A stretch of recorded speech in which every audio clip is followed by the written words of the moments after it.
Welcome again my YouTube channel. तो जैसे कि तुम्हें पता है कि हम डेली क्वेश्चंस कर रहे हैं, डेली प्रिपरेशन कर रहे हैं बीएससी नर्सिंग एंट्रेंस एग्जाम की।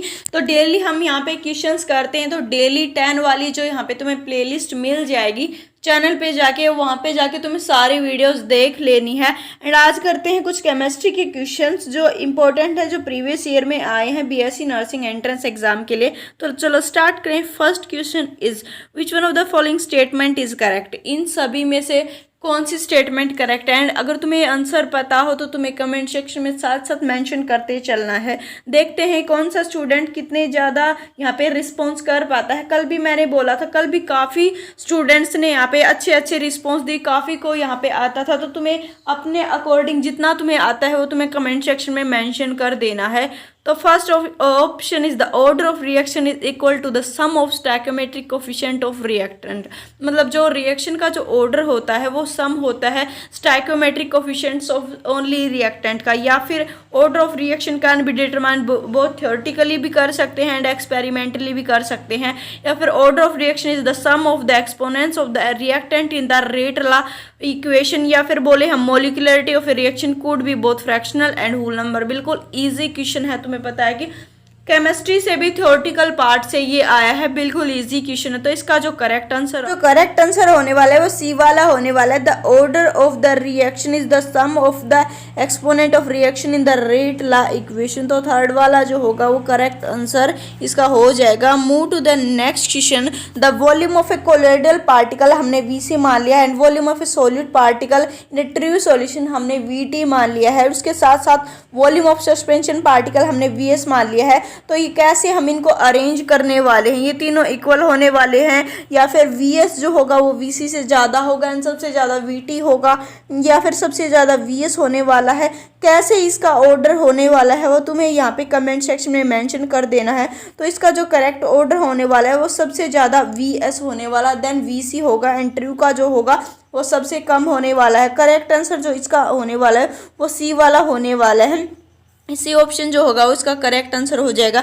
नेक्स्ट क्वेश्चन की साइड अगर मूव करें तो Tyndall effect would be observed in. Tyndall effect किस में ऑब्जर्व होगा, ट्रू सॉल्यूशन में, प्योर सॉल्वेंट में या फिर पार्टिसिपेट में या फिर कोलोइडियल सॉल्यूशन में। तो बिल्कुल इजी क्वेश्चन है यहाँ पे। तो जो टिंडल इफेक्ट हमें देखने को मिलता है वो हमें देखने को मिलता है कोलोइडियल सॉल्यूशन के केस में। तो जो करेक्ट आंसर होने वाला है वो फोर्थ वाला होने वाला है। फोर्थ आंसर जो होगा वो करेक्ट यहाँ पे जाने वाला है। नेक्स्ट क्वेश्चन की साइड अगर हम मूव करें, the ability of an ion to bring about the coagulation of a given colloid depends upon. जो एबिलिटी होती है आयन की, ठीक है, तो उसको यहाँ पे किस पे डिपेंड करेगी। कोगुलेशन की जो आयन की प्रॉपर्टी होती है वो किस पे डिपेंड करती है, अपनी साइज पे डिपेंड करेगी या फिर साइन ऑफ चार्ज अलोन पे डिपेंड करती है या फिर मैग्नीट्यूड ऑफ चार्ज पे डिपेंड करती है या फिर मैग्नीट्यूड पे भी एंड साइन पे भी डिपेंड करती है। तो तुम्हें पता है कि किसी भी आयन की जो मतलब जो एबिलिटी होती है अबाउट कोगुलेशन, ठीक है, कोगुलेशन के लिए जो एबिलिटी होगी वो डिपेंड करती है मैग्नीट्यूड भी पे भी एंड साइन पे भी यहाँ पे डिपेंड करती है। तो जो करेक्ट ऑप्शन होने वाला है वो फोर्थ वाला होने वाला, both magnitude and the sign of charge. Next question की साइड अगर हम मूव करें, the voltage of an galvanic cell depend upon. जो गैल्वेनिक सेल होती है उसकी वोल्टेज किस पे डिपेंड करेगी, कंसंट्रेशन पे, टेम्परेचर पे, नंबर ऑफ इलेक्ट्रॉन ट्रांसफर्ड पे या फिर सभी पे डिपेंड कर जाएगी। तो तुम्हें पता है कि जो वोल्टेज होगी वो गैल्वेनिक सेल जो होगी वो डिपेंड करती है कंसंट्रेशन पे भी, टेम्परेचर पे भी, नंबर ऑफ इलेक्ट्रॉन जितने ट्रांसफर हुए हैं उन पे भी।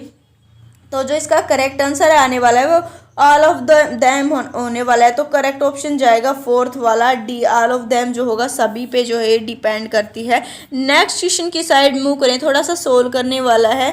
तो मूव करें अगर हम इसकी साइड, तो delta E for the reaction is, जो हमें रिएक्शन दे रखी है इसके लिए हमें बताना है Fe प्लस जिंक प्लस 2। अगर हम रिएक्शन करवाते हैं तो जिंक प्लस Fe प्लस 2 बन जाता है। तो इसके लिए 0-0.32 वोल्ट दे रखी है। What is the equilibrium concentration Fe reached when a piece of iron is placed in 1 million of the zinc in a solution। तो ये बिल्कुल इजी क्वेश्चन है। द लास्ट जो हमारी क्लास हुई थी जब हमने डेली 10 क्वेश्चंस किए थे तो उसमें भी मैंने बताया था कि इसका जो फॉर्मूला होगा जो बिल्कुल इजी फार्मूला है एंड वो लगा के तुम्हारा आंसर आने वाला है। तो वो कौन सा फार्मूला है, कंसंट्रेशन वाला। जब यहाँ पे जो रिएक्टेंट मतलब जो डेल्टा ई वाला जो फार्मूला है वो तुम्हें बता देना है। अगर तुम्हें फार्मूले भी अच्छे से रिवाइज किए होंगे तो भी ये क्वेश्चन जो है हो जाएगा। सो एवरीथिंग गिवन है यहाँ पे क्वेश्चन में एंड जस्ट तुम्हें कैलकुलेट करना है। तो कैलकुलेट करके तुम्हें वो कमेंट सेक्शन में मेंशन कर देना है। नेक्स्ट क्वेश्चन की साइड अगर हम मूव करें, in comparison to the other alkali metal, तो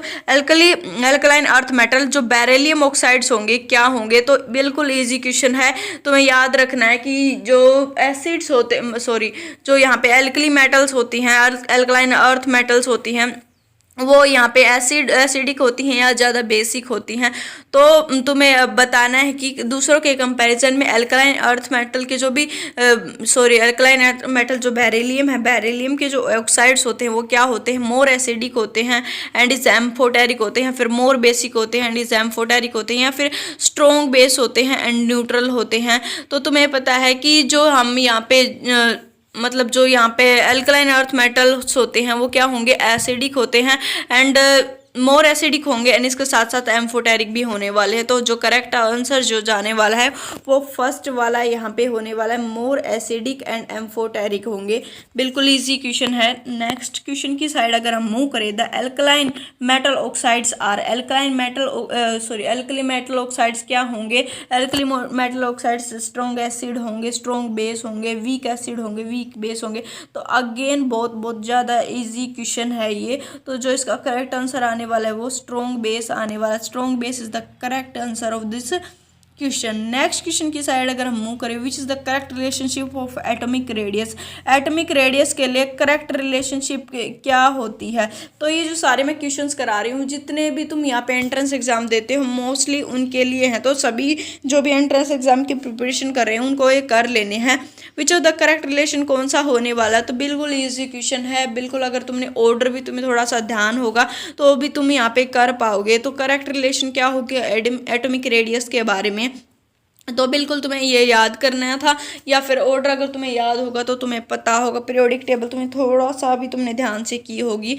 तो जो करेक्ट ऑर्डर आने वाला है वो फर्स्ट वाला आने वाला है, लिथियम से ज़्यादा मैग्नीशियम, सोडियम एंड ऐसे करके जो है करेक्ट जो ऑप्शन होगा या फिर करेक्ट आंसर बोलो तो फर्स्ट वाला आने वाला है। नेक्स्ट क्वेश्चन की साइड अगर हम मूव करें तो बॉन्ड एंगल पे है। तो बॉन्ड एंगल जो होने वाला है इन NO2 प्लस और NO2 माइनस एंड NO2 में आर रिलेटेड एज, कैसे रिलेटेड होगा, इन सारों के मतलब सभी के इक्वल होने वाले हैं या फिर NO2 प्लस का ज़्यादा होगा। एंड बिल्कुल जीरो लेवल क्वेश्चन है, बिल्कुल इजी क्वेश्चन है। तो सबसे ज़्यादा किसका होने वाला है, तो करेक्ट आंसर जो होने वाला है वो थर्ड वाला होने वाला है। सबसे ज़्यादा NO2 प्लस का होने वाला है, देन NO2 का होने वाला है एंड देन NO2 माइनस का होने वाला है। ऐसी ही प्रिपरेशन रिगार्डिंग डेली यहाँ पे प्रिपरेशन के रिगार्डिंग वीडियोस पाने के लिए चैनल को सब्सक्राइब कर दें एंड नोटिफिकेशन में ऑल चूज कर लें। मिलते हैं नेक्स्ट वीडियो, तब तक के लिए bye bye, take care and preparation करते रहो।